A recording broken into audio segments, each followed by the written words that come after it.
கிருஷ்ணகிரி அருகே மாரியம்மன் கோவில் விழாவில் இரு தரப்பினருக்கும் இடையே ஏற்பட்ட மோதலில் 30க்கும் மேற்பட்டவர்கள் காயமடைந்தனர். கிருஷ்ணகிரி தர்மபுரி தேசிய நெடுஞ்சாலையில் அமைந்துள்ள அவதானப்பட்டி மாரியம்மன் கோவில் மிகவும் பழமையானது.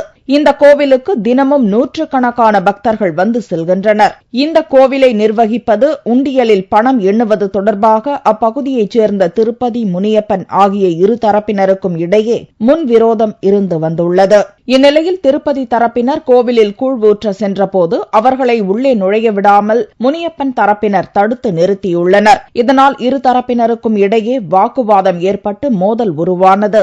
இந்த மோதலில் பூசாரி ஒருவரின் காது துண்டிக்கப்பட்டது. 30க்கும் மேற்பட்டோர் படுகாயமடைந்தனர்.